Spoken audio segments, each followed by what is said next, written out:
expresan de estar buscando continuamente reencontrarse con la figura de su padre.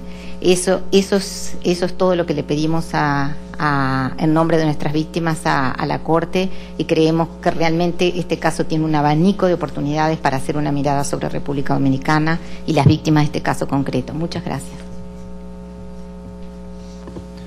Muchas gracias, doctora Ariela Peralta, y a la representación de las presuntas víctimas por el alegato que acabamos de escuchar.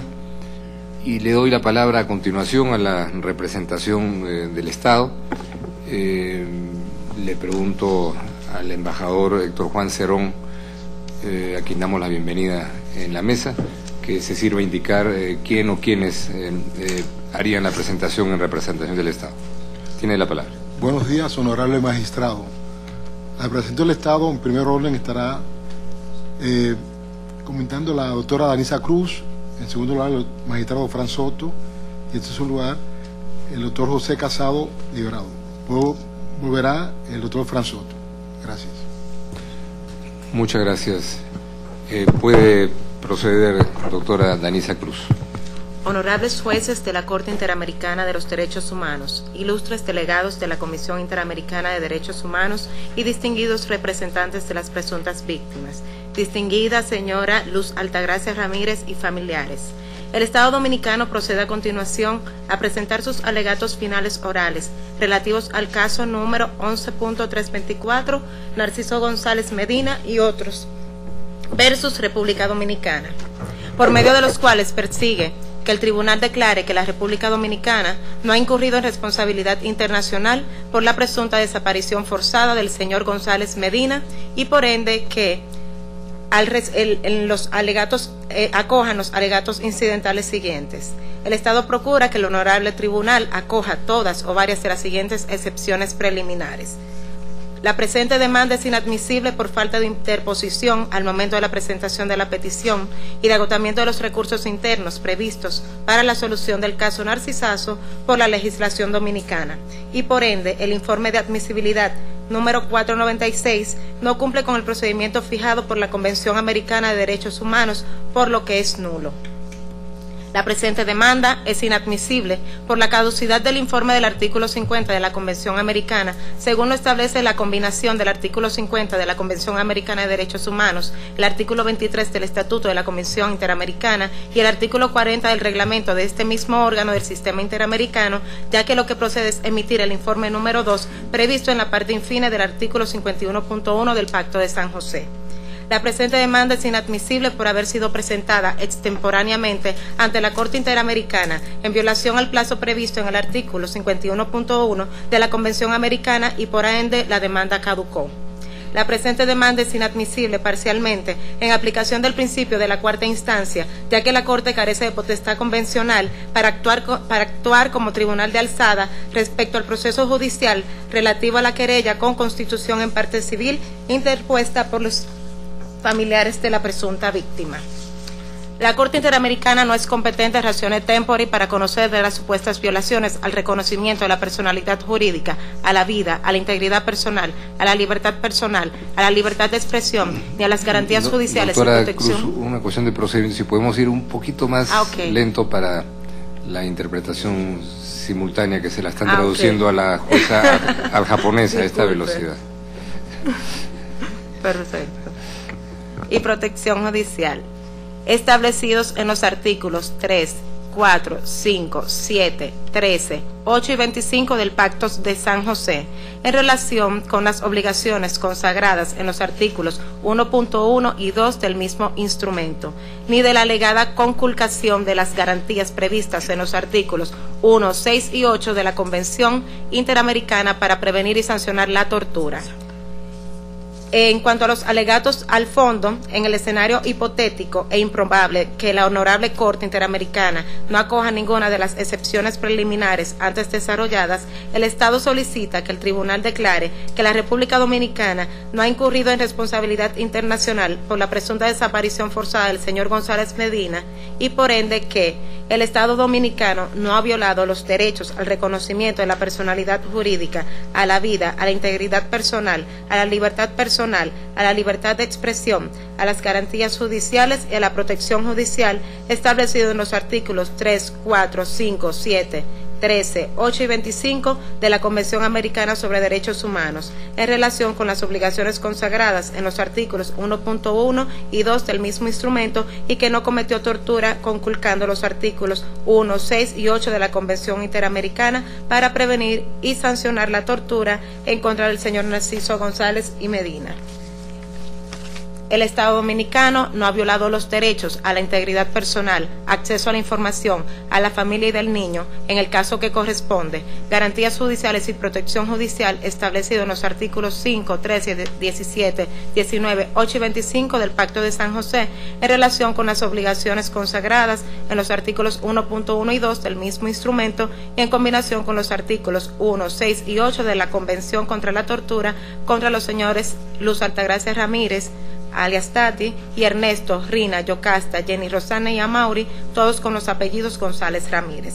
En este sentido, el Estado Dominicano tiene a bien presentar sus alegatos finales orales en el siguiente orden: breve exposición de los hechos relevantes del caso, alegatos sobre la competencia contenciosa de la Corte y posición del Estado respecto a los eventuales fondos, reparaciones y costas. En ese sentido, paso la palabra a mi compañero magistrado Fran Soto, quien hará una breve exposición de los hechos relevantes del caso. Gracias, doctora Cruz. Tiene la palabra doctor Soto. Gracias, honorable presidente Diego García. Vamos a hacer una exposición breve, no nos vamos a limitar a lo que está en el texto porque por tiempo procesal. En el contexto nacional, nosotros no vamos aquí a venir a decir que la desaparición forzada de ningún ciudadano es un hecho tolerable. Muy por el contrario, lo reprimimos, lo reprochamos enormemente. Y el hecho de nosotros no tener la convención ratificada no quiere decir, y que no tengamos tipificado ese delito, que no se investigue una desaparición o que el Estado Dominicano sea indiferente ante tortura o restricción de libertad de ningún ciudadano. En el contexto nacional, en el año 1994 realmente había una situación difícil en nuestro país. Una situación de unos alegatos fraudes electorales donde la ciudadanía protestó enormemente por estos hechos. El profesor Narciso González, cariñosamente Narcisazo, era una persona que operaba, trabajó antes de ser desaparecido en la Universidad Autónoma de Santo Domingo. No era profesor, pero el profesor Narciso González no ejerció el periodismo. No tenía una columna en ningún periódico de circulación nacional. El profesor Narciso González no tenía ningún tipo de programa de radio, televisión, ni columna escrita, ni era empleado de ningún periódico que circulaba a nivel nacional. En los predios universitarios era común y corriente que la gente hiciera discursos de esa forma y otros más. Yo estudié en esa universidad y sé lo que le estoy diciendo. Era normal que eso pasara. Su desaparición, desgraciadamente, nosotros le estamos investigando al día de hoy y no descartamos ninguna hipótesis respecto a su desaparición, incluyendo la desaparición forzada, porque eso es una hipótesis que hemos trabajado desde su inicio. Una de las críticas que se le hizo al gobierno inicialmente fue que nombró una comisión a raíz de su desaparición compuesta por coroneles. Nuestro sistema judicial era un sistema para esa época mixto, donde inicialmente las personas ponían sus denuncias, ya sea ante el fiscal o ya sea ante la policía, y éstas tenían que iniciar inmediatamente una investigación. Pero independientemente de eso, podía también un ciudadano llevar su denuncia, su querella, ante el juez de la instrucción, que era que recibía las informaciones iniciales que recopilaba la policía o la fiscalía y continuaba con una investigación, es una sumaria de la investigación, era el verdadero jefe de la investigación, instruía los expedientes. Y efectivamente eso fue lo que hicieron los familiares de las víctimas. Fueron ante el juez de la instrucción y llevaron una querella donde se establecía claramente, ellos decían que se investigara un sinnúmero de personas por ser sospechoso de haber desaparecido el profesor Narciso González. Y ese juez de la instrucción duró 5 años trabajando, desde el año 95 hasta el año 2001, cuando evacua su decisión, estuvo trabajando, indagando, investigando. No decir aquí, como dijo un testigo, el señor Suriel, que el Estado no hizo nada. Claro que hizo. Ahí hay cientos de páginas en ese expediente donde se establece bien claro que ese juez de la instrucción hizo exhumaciones, hizo descensos, hizo de todo para esclarecer estos hechos. Pero el Estado no se quedó, no se limitó a eso. ¿Y qué hizo el Estado? Cuando llega el presidente Fernández en el año 96, inmediatamente tiempo después, designa una comisión mixta. Bueno, pero ¿por qué designa una comisión mixta? Porque había mucha crítica de que el proceso no avanzaba. Mientras el juez de instrucción trabajaba, él designa una comisión mixta compuesta, pues se quería decir que una comisión de militares no es así. Es una comisión que estaba compuesta efectivamente por militares, por la mayoría órganos de seguridad del Estado, pero también compuesta por civiles, fiscales, y esa comisión, quien la presidía era el Procurador General de la República, y tenía a su cargo en el día a día 2 fiscales que trabajaban directamente con esa comisión, que eran los que estaban en el día a día investigando, trabajando, indagando a cada una de las personas que fueron señaladas como sospechosas. Ese procurador, que era el que presidía, quien la comisión tenía que enviarle inmediatamente el día a día de lo que estaba pasando, ese es el doctor Abel Rodríguez del Orbe, un hombre comprometido con luchas populares en nuestro país, ligado a movimientos revolucionarios de izquierda, que no tenía atadura con ese gobierno del doctor Balaguer, que había concluido en el año 2006, ninguna atadura, muy por el contrario, lo combatió en la década del 60, en la década del 70, porque era un revolucionario a carta cabal. Ese era el procurador de entonces, sin compromiso y sin atadura. Inmediatamente suceden esos hechos. Nosotros, yo digo nosotros, porque yo era parte de esa comisión. Yo era para esa época, era fiscal y estuve en esa comisión. Y estuvo también el doctor Bolívar Sánchez, que está aquí con nosotros en la comisión.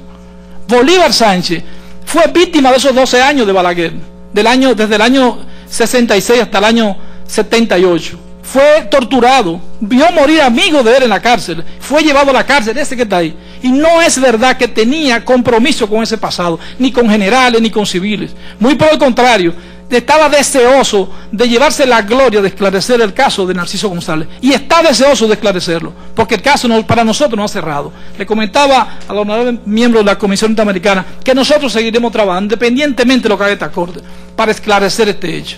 Porque es un compromiso del Estado. El Estado no tiene compromiso con sangre con el pasado. Quien dirigía los destinos del país a partir del año 1996 era el doctor Leonel Fernández. Un hombre sin compromiso, sin tacha con el pasado, elegido 3 veces presidente de la República por la voluntad popular del pueblo, con más del 50% de los votos. Más del 50% de los votos. En el año 97, y voy a hacer referencia que no lo tenía, en el año 97 se esclareció uno de los hechos que más conmocionó al país, el asesinato del periodista Orlando Martínez, que hizo referencia a los representantes de las presuntas víctimas. Ese periodista fue asesinado en el año 1975, marzo del 75.